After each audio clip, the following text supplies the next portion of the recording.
This week on the BackTable podcast. I ended up interviewing actually pretty much all over the country. And the other thing I noticed, aside from what you're describing about the differences in the pay scale and cost of living, is also the quality of the work. So in certain high cost of living areas, they don't have as much what you would call, I guess, like standard IR stuff for an IR.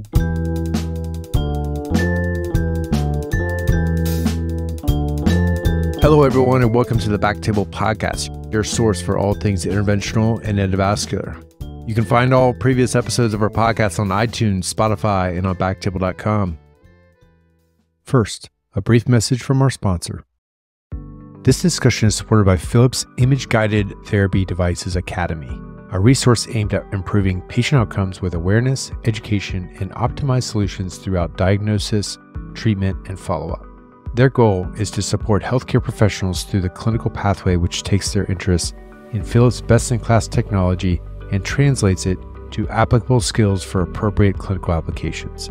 They continue to deliver strategic, valuable educational programs that meet the evolving needs of their customers. Philips Image-Guided Therapy Devices Academy will give you access to upcoming live courses led by leaders in the field, self-paced distance learnings, on-demand case reviews, personalized peer-to-peer training, and comprehensive educational opportunities. From basic to advanced educational opportunities, they are dedicated to helping you achieve long-term success as well as competence and confidence with the Philips peripheral device portfolio. They look forward to working with you on your developmental journey. If you have any questions, please contact them at philips.pvmeded@philips.com. That's philips.pvmeded@philips.com. Now, back to the episode. Today, we've got a great episode. We're going to be discussing first jobs out of training.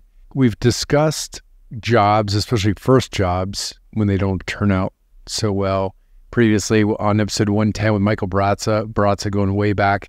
And then episode 201, we had Reza Rajebi and Kavi Developali on the show to talk about good jobs versus bad jobs. Also talked a lot about, what to look for in a job, especially when you're first starting out. And so today I've got a special guest. He just went through the process, starting his new job, Pranav Moudgil. Welcome, buddy. Thank you so much for having me. It's a privilege to be here with you. Yeah, for sure. And Pranav reached out to the team a few months ago and was like, hey, this is the first class of graduating dedicated IR residents, you being one of them. And you thought it would be a good idea to kind of talk about what this class is looking for in a job, right? Because it's different from what I was looking for in a job coming out 10 years ago. I thought it was a great topic to jump into. And so also you having gone through it, you can kind of give us an idea of what that job landscape looks like, both for people who are in training right now and also for employers, right? There's a lot of people with practices that are kind of scratching their heads because they're not really sure what the recent grads are looking for in a job, and they want to be able to match that. So Pranav, can you start out with just telling us where you just finished up training, how it was being the first, graduating IR class? Yeah, my background is I'm from Michigan. I just finished my IR residency at Beaumont Hospital, now known as Corewell Health in Southeast Michigan. I do have to mention, though, that I also went to the University of Michigan for undergrad. I know you guys have deep ties to Columbus on this podcast, so go Blue. We'll edit that out. The idea for the podcast kind of came about because as I was going through the job search, so many employers were asking me, what do people like you even want? What are you guys looking for? And I feel like I suspect that question wasn't asked before during the IR fellowship paradigm because that had existed for so many years. And so I was like, this is interesting. I didn't expect to have that question asked to me when I was interviewing for jobs. So that's kind of how this whole thing got started. I think it would be beneficial to talk about. I think in terms of being one of the the first class or the first group of people graduating from the IR integrated residency, it's definitely been interesting. There's been a lot of challenges, I think, growing pains for a new program like ours. But I do think that for our program specifically, we've done a really good job of adapting to what an IR resident needs in their training compared to the old paradigm. And therefore, it's also led to some perhaps differences in what an IR resident is looking for in terms of first job. How big was your graduating class? So that's an interesting question. Basically, when I first joined the program, I was the only IR resident. So I was kind of on an island, redheaded stepchild, as my program director would say. But when I ended up graduating, I had 2 co-fellows. So one individual joined me from our DR class, which was really nice. And then the third individual joined us from a different program. He kind of transferred in through the IR residency pathway. Okay, that's great. Yeah, that's good to have co-fellows, because I imagine you started taking IR call at some point, right? Yeah, exactly. So how did that work? Well, the plot kind of thickens because the class below us, the individual transferred out to do anesthesia, actually. So that's kind of what led to, maybe an impetus for growth in the program. Ultimately, it worked out as in a Q4 system. The DR residents in our program kind of share in the call burden, so ended up being Q4 between the 3 fellows and the group of residents. That's what it was when I was a fellow. It was me and my co-fellow, Robbie Morrison, and then we had the third week. So we were on call every third week, and the third week was a pool of residents. It was like a, whatever year resident did the call with the attending. So it was kind of more burden for the attending because they were called pretty quick by the resident versus the fellow could kind of handle a lot of stuff, at least later in the year. But was that kind of the way it went with you guys? Yeah, and as we speak, it's evolving even now from what I understand. So, they have currently 2, now they've actually grown the program to be 2 IR residents from day one. So eventually they'll have essentially 4 senior residents between PGY 6 and PGY 5. Oh, okay. It'll be brighter pastures in the future for the attendings, I imagine. Yeah. Okay. So when did you actually start looking for a job? Like what time of year was it? And then what did you expect the job market to look like when you started looking? Yeah, no, really good question. So I actually felt like I started pretty early. I started probably, I guess it was January of my PGY 5 year. So about 18 months to graduation is when I started looking. Oh, wow. And I guess the reason for that is manifold, but I just felt like I enjoyed talking about the job market with some of my senior classmates who had already kind of gone through the process. And then, I guess they had kind of said, like to me and people even above them had said, like, the job market is pretty good. So that was my expectation, whatever that meant to someone in their first job search. And then as I went along, I kind of figured out what they were getting at and perhaps also like what could be, better or worse in a job, essentially. So did the reality kind of match what you were hoping or expecting for when you kind of started putting out feelers? Yes and no, I would say. I think, obviously it totally depends on your perspective and what you're looking for. But in general, yes, I think, there's a lot of opportunities. Statistically, if you look at like the number of offers on job boards, I think that would compel you to believe that the job market is very good because there's just so many jobs out there. With that being said, there's also so many jobs that aren't listed on job boards and are filled through word of mouth or connections or other recruitment factors. So, who is to say that like the very best jobs are routinely available now compared to, 5-10 years ago. But in general, I do think that the job market is pretty healthy. I think we have a skill set that's going to be in demand and it seems like will remain so. And so I think that will really help prospective graduates going forward.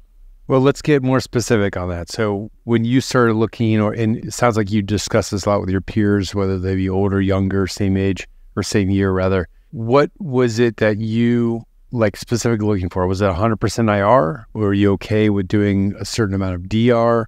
Was it academics, private practice? Tell us a little bit more about what your specific requirements were. Yeah. And again, this like varies from person to person, of course. But for me, I went through like an evolution where initially I was like, oh yeah, 100% IR. This is what I matched into. This is what I wanted to do from day one.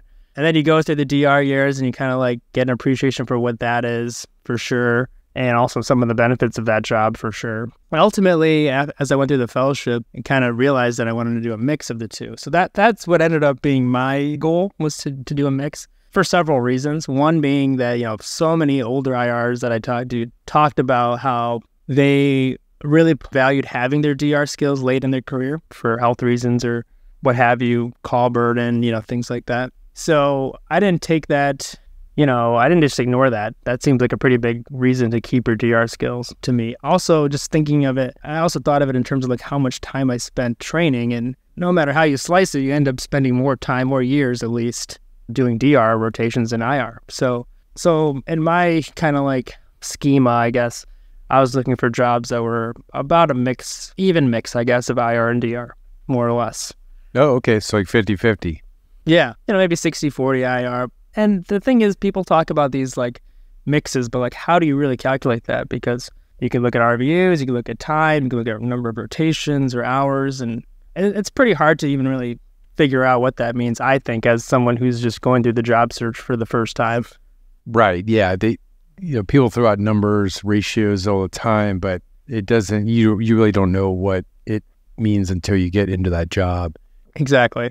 I've heard some docs give this advice. Atul Gupta gave this advice when he was on, was some people coming out might even just try locums for a little while just to get a feel for different practices, which locums could be a little bit daunting when you're quote unquote like green just coming out, because you don't have the practice behind you, that sort of support. Because a lot of times when you're locums, you're kind of all on your own. But I like the idea of that, because you do get to kind of try a practice out before you sign on for a job. And if the groups need coverage, then chances are they need extra IRs, right? Did you ever consider that? Yeah, no, it's a really good point, actually. I actually have a cousin of mine who's in a different field than medicine, and he found his now permanent attending job by doing locums. And he did locums initially straight out of training, and then kind of found his niche or whatever he liked, and then did it.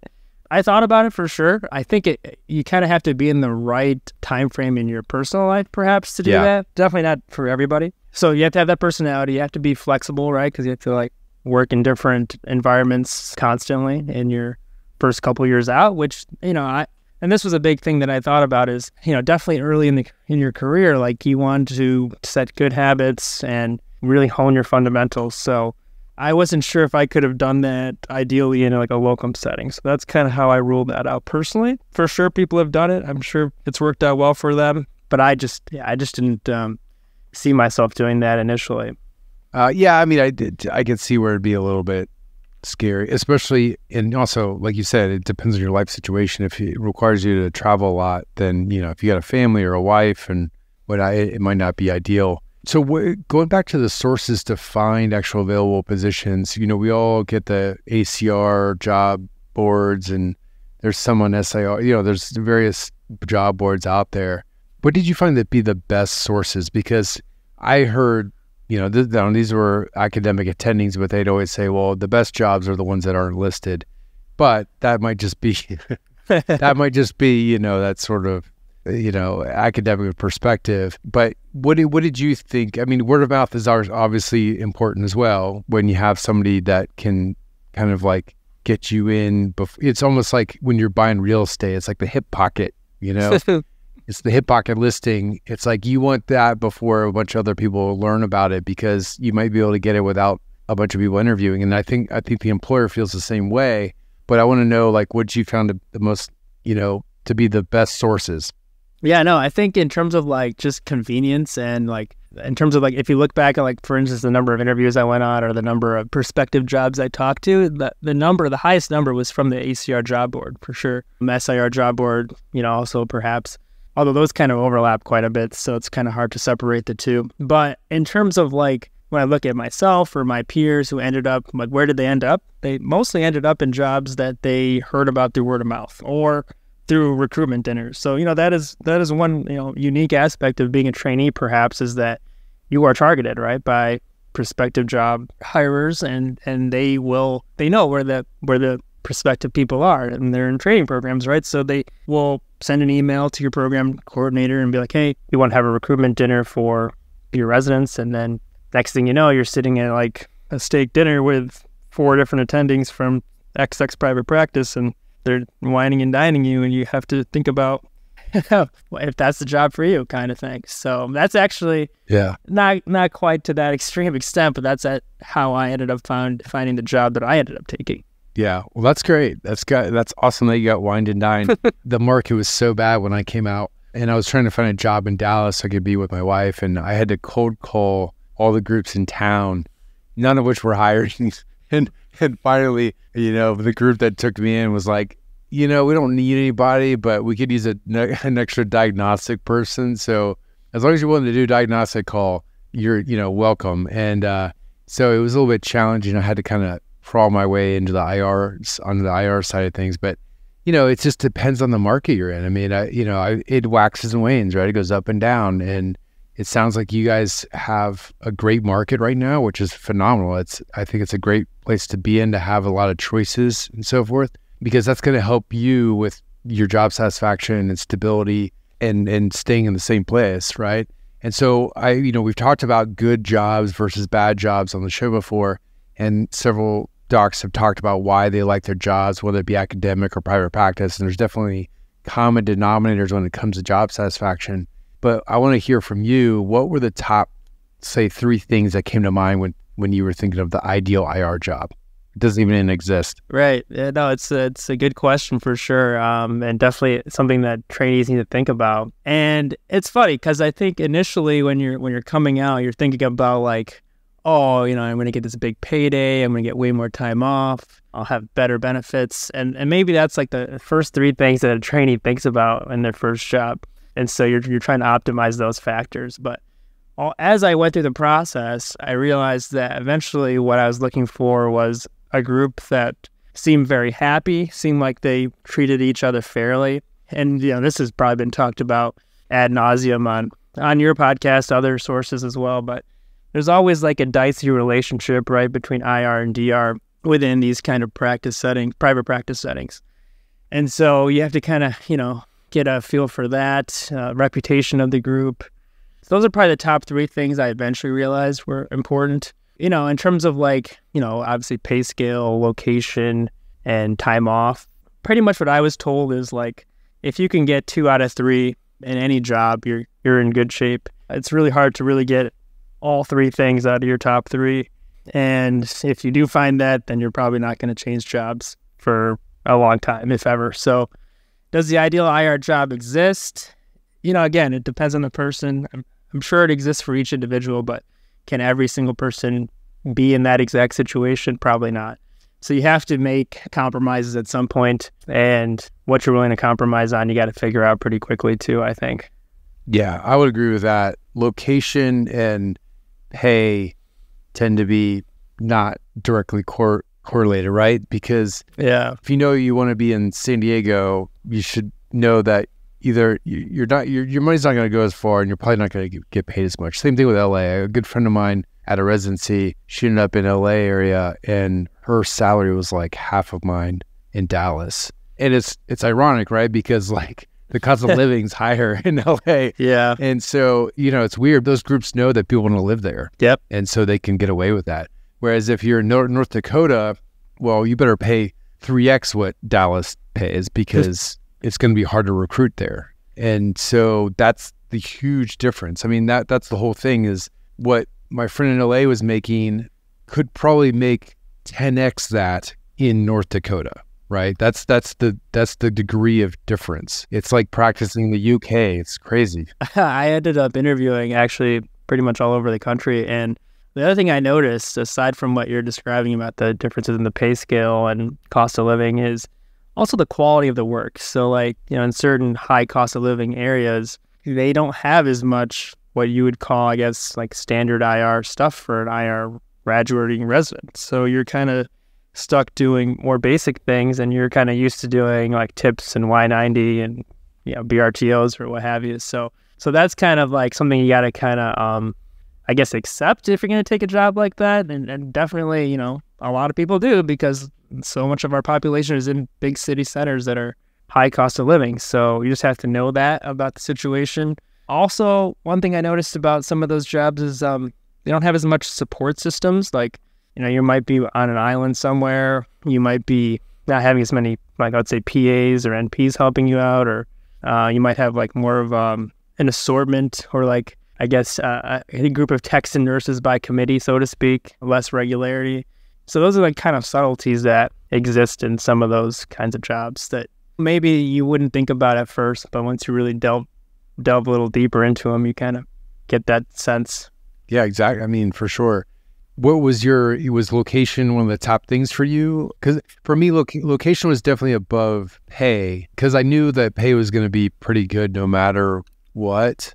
But yeah, location was, I think, a top priority for me. Well, how was it for you? Yeah, no, it was interesting. I went into the job search process, and I even told like some of the higher ups in my department, like, I'm probably not going to stick around. I'm probably going to move somewhere. I have, close family on either coast, and good friends on either coast. So I was envisioning leaving, believe it or not. A couple factors played into how I ended up staying, which included my wife's job situation, which she really likes her current role. So that ended up being a big factor in our decision. But despite that, I will say that I was weighing in my mind a lot of the things that we already talked about going to a coastal city, higher population, and less support systems, I guess. But I agree with you. I think ultimately we're all going to do well financially, I would think, or I would hope. Obviously there's always talks about Medicare cuts in our future, but despite that, I think, we generally do pretty well.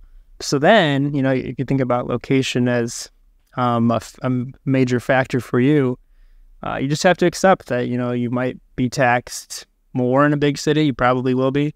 And like you said, the cost of living is just higher. So actually, for me personally, location was not a major factor, but I guess I was just surprised as how my search kind of unfolded. And then I ended up staying, even though initially I was not thinking I would. So were there any other surprises other than that? Well, so the surprises kind of came after the fact. After I finished my job search, I guess I'd heard about what had happened at a couple of the practices that I was heavily considering. And without getting into too much detail, it just seems like, sometimes it might be the case that the IR guy is so crucial to the practice that the entire contract is kind of dependent on that part of the practice. And so when that falls through, or they can't find someone or guarantee coverage, I guess the whole thing can implode. And I'd heard about that happening. Wow. Somewhere. So I'm not sure if if I had signed with, such group, if that would have been enough to keep or I guess just, they talk about the straw that breaks the camel's back. I don't know if that would have been the case, but it does make you wonder though, if it came down to something as simple as that, especially for smaller groups that just don't have as many numbers, I guess, or can't really flex out as much. Yeah. How important was, you mentioned support. So size of the group it's plus minus in terms of support. Sometimes a group's so big, and like you said before, they're so focused on DR that it tends to not be as supportive. And sometimes a group is so small that it's like a family, and so it tends to be very supportive. But was the size of the group an important consideration for you?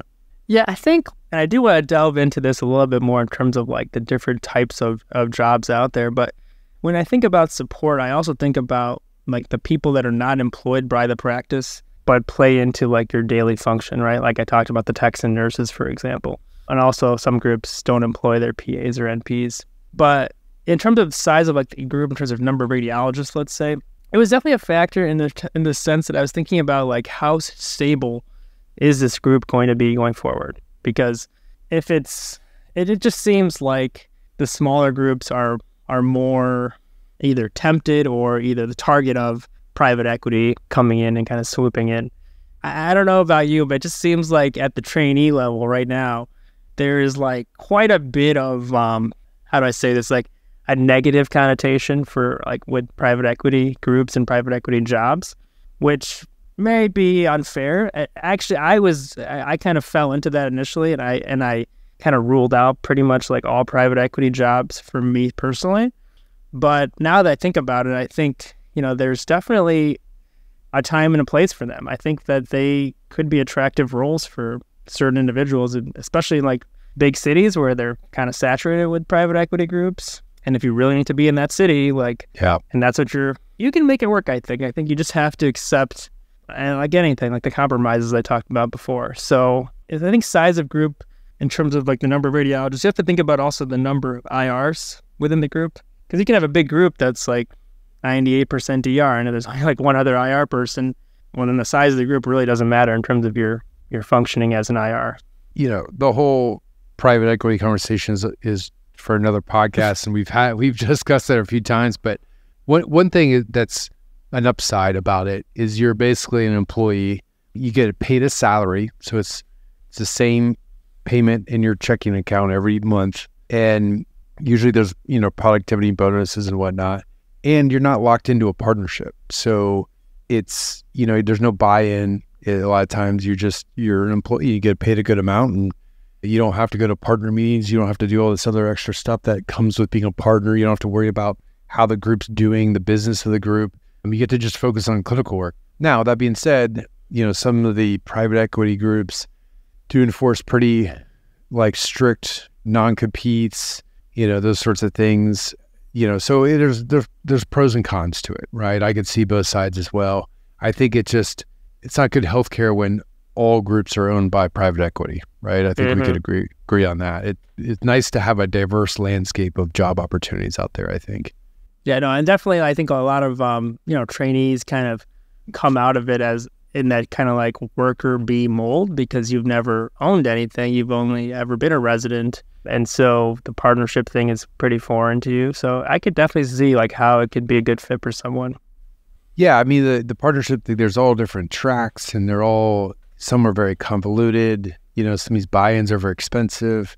And then if you get locked in and you lose your flexibility, if you want to change jobs, you might lose that money, So there are definitely downsides to partner tracks and partnerships and whatnot, but we don't need to get into all that. I wanted to find out more from you. This actually is along the same vein, actually. So Mike Bratz and I did an episode a couple of years ago about when that first job doesn't work out, and we brought up a few things that can lead to job dissatisfaction. Did anybody give you any advice on like red flags to look for? What were your thoughts on maybe top 3 reasons you would leave a job, and what did you see any red flags in your search? It sounded like you were trying to avoid small groups because you were worried about them being a little bit too tenuous in terms of stability. I think, and a lot of this comes from just conversation with older attendings who have switched jobs, at various points in their career. And by the way, I should mention that I think statistically, the chances of you staying in your first job forever the odds are against you, let me put it that way. So with that being said, I think the top reasons people probably would leave their jobs is because either a lack of fit, so whatever that means in terms of maybe you're not doing the right types of cases, or maybe you're doing too much DR than you'd like to do, or you're just in the wrong location. So whatever that means for each individual person. And I also think there's this kind of attitude, maybe it's in all of medicine really, but just thinking that the grass is always greener on the other side, right? So maybe you think if I join this other job across town, I'll be so much happier or whatever. And so, maybe that's what drives people to change course. I had heard of that happening in my area. So, and apparently that didn't work out for that individual. So, and then it can be tough to come back, right, to your original job. So you just have to think about also when you do switch jobs, if you do switch jobs, you don't want to burn any bridges if you can avoid it, So I think those are kinds of things I heard from my elder attendings in terms of why people would leave, then also in terms of job satisfaction. Red flags in my search, I would say something to think about is how the groups are communicating with you. Do you feel wanted, I guess? It's kind of a subtlety and maybe you won't realize it at first, but I think, if you feel like something sketchy is happening behind the scenes, where there's smoke, there's usually fire. So I'll give you an example from my search. So with COVID and everything, it seems like remote reading has kind of picked up. And so one of the questions I asked one of the jobs I was looking at was, when essentially am I allowed or am I expected to work remotely? And essentially what I was told is that, we have these shifts that are remote and they end at a certain time, yada, yada, yada. But the contract that the group has with the hospital doesn't actually state that they are allowed to do that. And so they were kind of bending the rules to do that. And if that is the case, then it kind of puts you in a weird situation because, if you're expecting to work from home and that could change at any time because the contract doesn't say it. That's kind of what I mean by, if something is sketchy behind the scenes, maybe you should avoid that. So just an example of a potential red flag that you might see. There was a recent New York Times article, I'm sure you saw it, talking about OBLs and you know, we see a lot. I mean, we cover OBLs a lot on this podcast, but we see a lot in the medical healthcare. You're talking about the PAD article. Yeah, the PAD article. Yeah, you know, a lot of OBLs do focus on PAD work, but you know, in IR we do more than just PAD, right? We're doing embolization cases, UFEs, you know, prostate artery embolization. There's a lot of procedures you can do safely in the OBL space, and so I was wondering, because I know some of the OBL owners asked this a fair amount, was it an OBL part of your job search? Like, were you looking for that in terms of, you know, what a practice had to offer? Or did you even consider an OBL only practice that had no hospital aspect to it? That's a great question. I was just talking to one of my colleagues about this at SIR. His brother's actually also an IR, and he started an OBL, I think, relatively soon after he finished training. And so he's been wrestling with this question as well. But basically, for me, I thought about it for sure. I think it's tempting for sure, because you just came out of a brutal fellowship where you did a lot of call, and they're telling you that you don't have to do nights, weekends, and no call, basically. So that's pretty tempting. I think I wanted to take like a wait and see approach to see how these OBLs kind of work themselves out. Also, I think for me personally, it's important to hone my skills like in the inpatient setting for both IR and DR before I kind of make that leap. So that was just my personal thoughts on the matter. I think, you know, there's a ton of potential in the OBL space, as we've seen. Interestingly, one of my attendings in my training program left to start an OBL. So, and he took one and then eventually two other attendings with him, believe it or not. So it's been interesting to follow their progress. Seems like they're doing pretty well. And just see, like, you know, because that's, I guess, like what I'm getting at is the most common like switch is from, you know, from doing an inpatient heavy IR call kind of lifestyle to the OBL setting, which is very different. It doesn't seem like a lot of people, I mean, there have been examples for sure, but it's less common that people go from OBL to OBL. And part of that is also because OBLs are kind of building themselves up, and also there's like a partnership aspect to them and an ownership stake in the equipment. So I think, just for me personally, it was like kind of a wait and see approach. I think OBLs themselves are trying to figure themselves out for the most part, so I'll give it some time.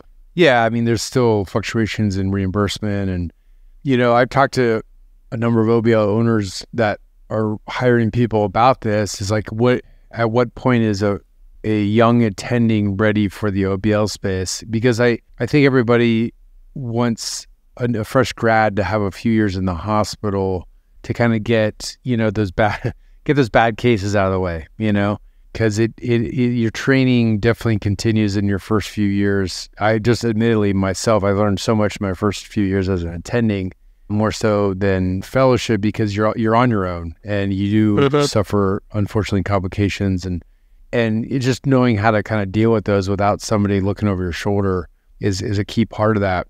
And so the OBL space being more of like an independent space, it is good to have a little bit of that confidence that you develop after those first 2 or 3 years to like just decision making. And so, you know, that makes sense to me. But that being said, I've seen people come straight out of training into the OBL space and they seem to do fine as well. I think it's just where your confidence is, and also how maybe entrepreneurial you're, because I think the ones that go straight into the OBL space, like, they want to be a part of that business. They don't want to just be a hospital employee or a partner in a hospital-based practice, is what I've seen, at least. Yeah, no, it'll be interesting to see also how does the society and the training paradigm may shift or pivot to maybe include OBL as part of the education, which would be interesting to see also, because I think we're just so used to, as trainees, like the inpatient complex, like multi-organ transplant, trauma center kind of environment. And the OBL space is definitely different. So could it be incorporated into our education? That would be an interesting question. Would we do outpatient rotations or partner up with an OBL and do rotations there? That'd be something to consider for the future too. All right. Well, so as we start finishing up here, I wanted to find out if you have any advice for those who are looking at a job, how to make that decision, right? If you're in between 2 or 3 jobs, is it just you trust your gut, or do you reach out to mentors? what seemed to work for you in your search? I'm sure it wasn't just like a slam dunk. I know for me it wasn't. How did that process work? Yeah, I spent a lot of time thinking about the various options and the different environments throughout the country. One person I reached out to, I don't know if you know, Sorrel Gore, he makes a lot of YouTube content too. He was instrumental in kind of guiding me personally. But also I think, you can share with your mentors, the details of your, what offers you have, and kind of compare and contrast with what you've been told and what your expectations are and what's out there. Because this is pretty new, especially for the trainees. Like, they don't know what the numbers really are until you get into it. So, and then on your interviews, I think obviously take them seriously, but also understand that the interview process for a new job, or like your actual job, is very different than any interview you've been on to this point. Medical school, residency, those are very different interviews. So now it's more like they are trying to feel you out and trying to figure out if you're a good fit for their practice. You're trying to figure out also, conversely, are you a good fit for this job? And also ask the tough questions, because if you find out too late, then you're going to be in a problematic situation for some period of time.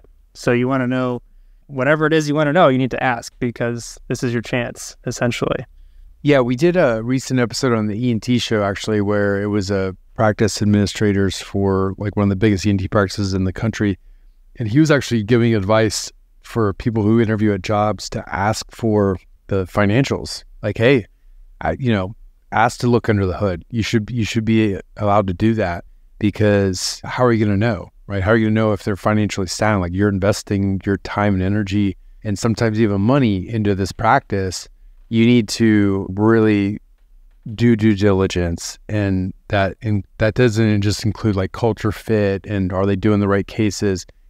You got to take a deep dive into the financials as well. And I didn't even think about that. And we're not trained to think about that at all. And you talk about stuff that could be added to our training as residents. I think AI should definitely be, but also just some sort of financial know-how would be a huge, value add to our residency training. I think some other specialties add stuff like urology buddy of mine says that they actually get some business in practice management trained to them during residency, but I've never heard of that in radiology. Have you?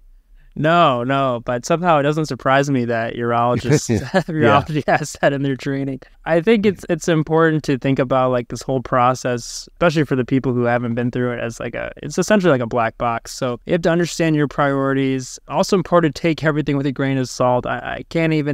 I would have to say probably 90% of the practices I interviewed at that were non-academic were like, oh yeah, we're gonna have Y90, we're building Y90, but there's no way that all like 90% of those groups could have a Y90 program, right? So you just have to take everything with a grain of salt, and kind of understand that even if it's not your final job, right? As long as you're getting what you need to at that point in your life, just go with it and just see how it goes. I think that's something that someone told me on some level, and I think it's fair advice for your first job search.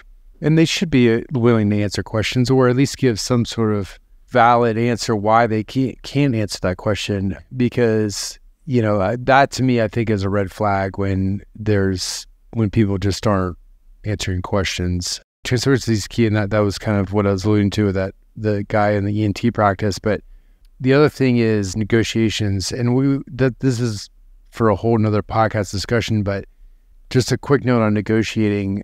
I think another big red flag is when they shut any door to negotiations. I've heard so many stories of people who basically were told no, and then after the fact they find out that somebody that interviewed that same year got something that they asked for. And so it's sometimes these groups who recruit, they kind of bully around the interviewees, and so that to me is a big red flag.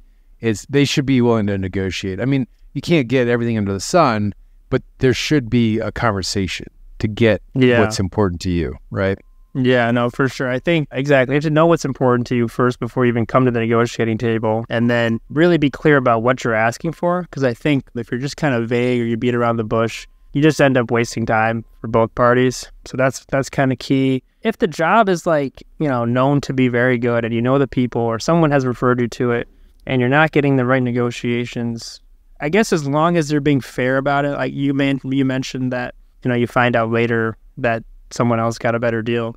I think what I'm saying is if that isn't the case, like if everyone is getting the same deal and they're doing that on purpose with intention and it's fair, like maybe it's okay. And that's kind of what I get at in terms of what the top 3 things to look for. Is one of the things I mentioned was fair treatment. So as long as you're treated fairly and everyone's given an equal shot, then that will reflect later down the line how the practice functions and how it treats their partners and their employees. And all of this negotiating stuff and transparency is just even more important, I think, when you're going for a private practice group compared to maybe like, let's say, an employed position, because those groups may not share as much because you're not really the partner, you're not really the owner, right? So something to consider is that private practice groups really should be probably the most transparent out of the bunch. You're right. I think there, a lot of times if a group's like, you know what, this is the package, this is what everybody gets, then you could always just say, okay, cool. Can I talk to somebody who you just hired last year? Or can I talk to somebody else who else is interviewing right now, right? Just to kind of get an idea of like, if that's real or not. That's, because I've heard about these stories in both academics and private practice and this is where we get into, the whole, this is where it can get problematic with like what men are getting paid versus what female attendings are getting paid and those sorts of things. It does happen. It happens today, like present day. It's still all that stuff's still happening. Absolutely, yeah. And so you just gotta shoot for transparency, whether you're the interviewee or you're the employer. The employer should know that everybody wants transparency, and you got to be willing to provide that. If you're hiding something, then you're not going to be able to hire the right people. That to me, I think is a key thought. And to wrap up, I wanted to ask you, like, for the employers who are listening, people that are running these groups who are looking to hire an IR, especially one that's graduating from the new IR residency, what advice can you give them for finding the right candidate? That's kind of how we started this whole discussion off, right? Is that someone had asked me that question, and I think the advice I'd give to prospective practices that are looking for these kinds of individuals is you have to be very clear about what you need coverage for, because I can tell you right now that there is probably percentage-wise, my guess, more IR residents graduating now that want to do 100% IR compared to the old fellowship model, just because of how these residents end up in these programs, right? They're pretty much figuring out earlier than before that they want to do IR. So they're kind of not pigeonholing, but they're kind of like, I guess, focusing on IR earlier. And so they're kind of more geared towards that kind of job. So if that's not what you're offering, you just need to tell them that from day one. And then if that like criteria is met, then it's just probably like any other job search at that point. You just got to make sure you're getting the right, I guess, personality, someone who will be committed to your practice, that kind of thing. All right, man. Well, solid advice. Thank you so much for coming on and telling us about your experiences, and good luck with, when do you start? Oh, actually, it's funny. I'm starting tomorrow. Oh, that's amazing. My orientation starts tomorrow. I just came back from Europe. Actually, I was in your neck of the woods in Paris recently. But I guess you weren't in Paris. Yeah, we just missed each other. How was it? It was good. Yeah, I got to see all the various touristy areas of Paris. I'd never been before, and it lived up to expectations. The weather cooperated, thankfully. I know Europe's going through like a heat wave right now. Well, not here, man. Since we landed last Wednesday, it's been 72, and it's been perfect. It just felt like San Diego the last 5-6 days. Pranav, thank you so much for coming on the show, and looking forward to getting this out and getting this advice to anybody else that's either looking for workers or looking for a job. Yeah, I know. It was a privilege and a pleasure to be on the show with you. If anyone wants to reach out to me to discuss informally about the job search process, I'm happy to answer any questions for anyone. Awesome. Thanks, bud. Thank you. Thank you so much for listening. If you haven't already, make sure to subscribe, rate the podcast 5 stars, and share with a friend. If you have any questions or comments, direct message us at @_BackTable on Instagram, Twitter, or LinkedIn. BackTable is produced and hosted by myself, Aaron Fritts, and co-hosts Chris Beck, Sabine Don, Michael Barraza, Jacob Fleming, and Ali Behetti. Our audio team is led by Kieran Gannon, with support from Josh McWhirter, Aaron Bowles, Nick Shellcross, and Ness Smith-Savadoff. Design and digital marketing led by Brian Schmitz. Article and transcript support by Taylor Robinson and Delaney Aguilar. Social media and PR by Ann Dang. Administrative support provided by Jamila Kennebrew. Intro and extra music is Ripperoo by Skeptic Moon. Find us on Spotify or at local live music venues in New Orleans, Louisiana. Thanks again for listening.